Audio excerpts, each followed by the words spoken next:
welcome to my channel. My name is Angela for those who are new.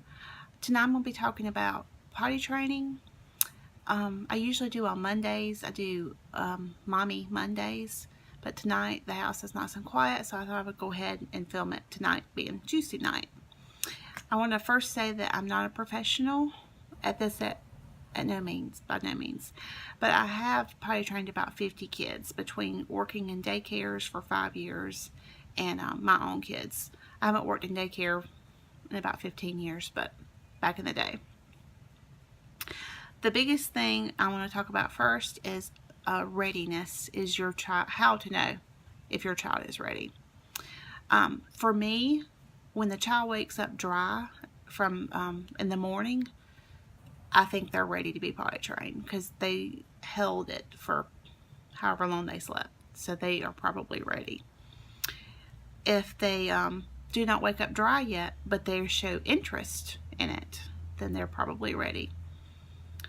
If they don't wake up dry and they don't show interest, but they tell you that they need a diaper change, they're probably ready. If they do all three, they're ready. They do not have to do all three, but one of these three means that your child is probably ready to be potty trained. And another thing that is really big is, are you ready to potty train your child? Because if you're not ready, it doesn't matter. They will sense that you're not ready, and they'll pick up on that vibe, and they will not cooperate with you whatsoever. Before you start this, I would get a sheet protector for or mattress. I think they're called mattress protectors for your child's bed. I did the 3-day potty training method is what I did. I would start off by taking your child to Target or Walmart or wherever you plan on purchasing panties or underwear, and letting your child pick out which ones they would like, and tell them that you're going to write the diaper fairy. I don't know if you want to call them a diaper fairy or an underwear fairy or a panty fairy, whatever you want to call them. But you go home and you write a wish list of which ones that your child wanted. Then you can take a bag and bag up all the diapers, and you put it on your front porch, and you wait for the diaper fairy to come and bring your child the underwear or panties of their choosing. There's another method. If you don't want to do all this, you can quite simply tell your child, we're throwing away diapers, you don't need them anymore. That is wasteful, but some people do that, especially if there's not many diapers. Some people choose to wait till there's only 2 or 3 diapers left and then potty train their child. My kids were 3.5 years old when I potty trained them with this method, and I did this in the summer. It's best to potty train in the summer if you can.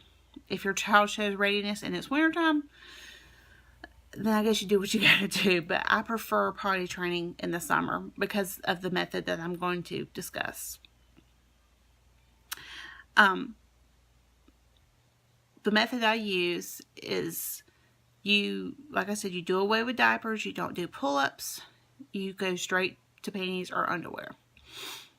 And they wake up in the morning, and you put the panties on them, and then you take them to the bathroom, and then every hour you need to take them to the bathroom. And if they do not use the bathroom, then take them every 15 minutes until they do go. You need to become their best friend. Play on the floor with them, play block, any kind of activities that you have, puzzles, blocks, anything. Just sit right there on the floor with them and kind of watch their facial expressions. And if you kind of see that they're acting like they might be needing to go to the bathroom, run them to the bathroom. And if you see that they're all of a sudden peeing, you pick them up and you run them to the bathroom. And then you will have to mop stuff up. But this only lasts 3 days, because for both of my kids, and I don't think this is my 3rd time recording this, so I'm sorry if I'm repeating this sentence. Both my children are autistic. My daughter has Asperger's, and my son has high-functioning autism. And they both potty trained with this 3-day method. After 3 days, we did not have any accidents. But like I said, I waited till they were waking up dry in the mornings. That's just a preference from myself. After your child eats or drinks, Don't wait an hour. Take them within 10 to 15 minutes, and then continue the 15 minutes until they go to the bathroom. I would not plan on going anywhere. I would try to take, if you are not a stay-at-home mom and you work, or dad, I would take a 3-day weekend and plan on spending with them and making them your Siamese twin. That's just the method that works for us. Rewards, I will talk about that. Stickers are, kids love stickers, especially a sticker chart. You can even do where when you get 3 or 5 stickers, then you can pick something out of you can have a treat bucket and go to the Dollar Tree and fill it with little toys for them. If you're a candy family and you don't mind doing candy, M&Ms and Smarties, I mean just one, not even a whole pack, just one little M&M, you'll be surprised what a kid will do if they don't get a bunch of candy, what they'll do for one little M&M.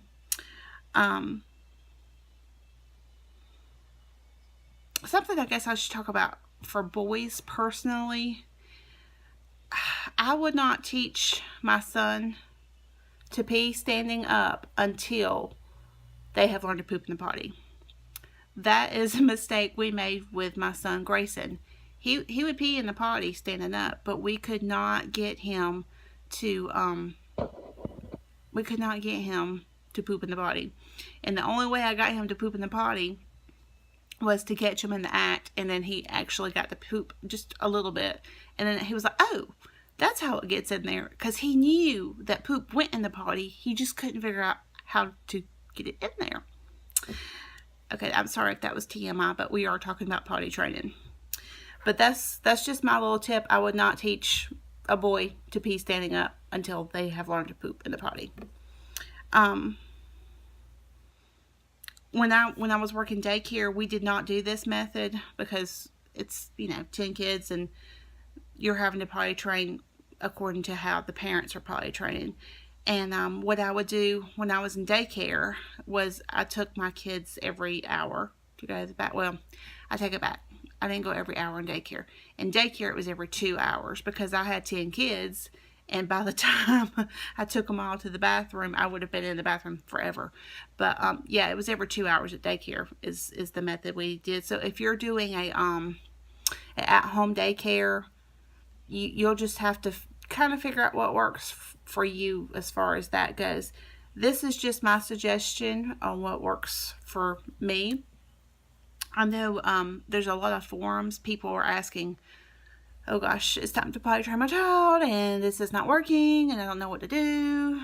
So other options, if you just kind of want to tiptoe and get your little toes wet in potty training, but you're not ready to go full throttle with it, if you do not use cloth and you use disposable, I suggest getting some cloth trainers, because if the kids can feel the wetness, that helps sometimes. Sometimes kids feel the wetness and they just don't care. They're going to play and they're going to do what they're going to do. But that's a suggestion. Anna Claire is only 14 and a half, almost 15 months old. So I probably will not be potty training her next year. She will probably not potty train until she's 3. And I think that's a big thing too. I think people think when their kid is 18 months or 2 years old, oh, I've got to potty train them. Your child might not be ready to potty train at that age. Your child might be 15 months old and be ready to potty train. Every child is ready at a different age. There is no by the book, your child must be potty trained by this time. I mean, before they start kindergarten, they want them potty trained.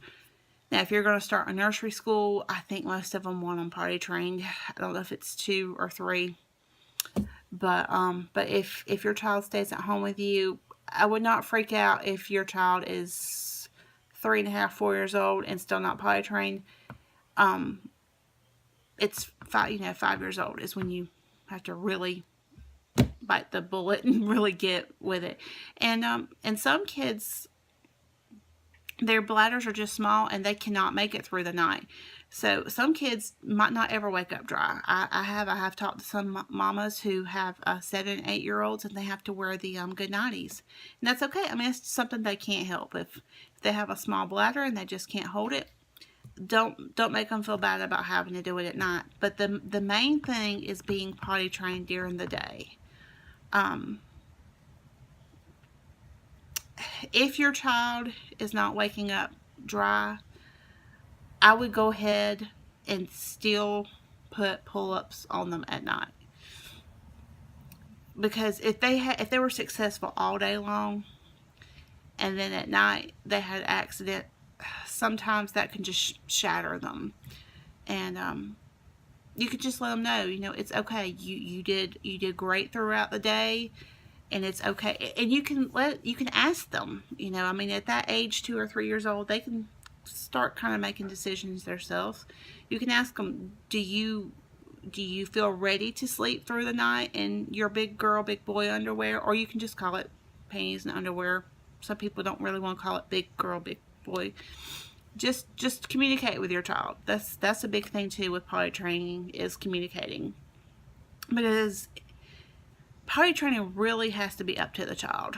If the child is not on board with it, there's just no sense of putting the child through all the stress, or putting yourself through all the stress of potty training until you are both ready. I think that's pretty much it. I'm looking at my notes and seeing if that was all my tips. Yeah, I hope that you found this helpful, and I hope it helps. I hope it works for a lot of you. And if it does not work, just try. Every child is different. If you try this method and it doesn't work, you didn't do it wrong. Your child didn't do anything wrong. It's just every child is different, and you just have to find what works for you. And the biggest thing is just try not to stress over it. Your child eventually will potty train. If you try potty training and your child, and you decide, you know what, they're just not ready, just go back to diapers and try again later. Don't feel like you failed. Don't make your child feel like they failed. You just thought they were ready, and apparently they're not ready. But anyway, y'all have a good night, and I will see y'all on my next video. Oh, if you like it, give me a thumbs up. And if you have not already subscribed, please subscribe. And I'm sorry for the hoarseness of my voice at night. I get really hoarse. I've been drinking water and eating peppermints, and it's still hoarse. So I'm sorry about that. But anyway, again, y'all have a good night. I love you all, and thank you. Bye-bye.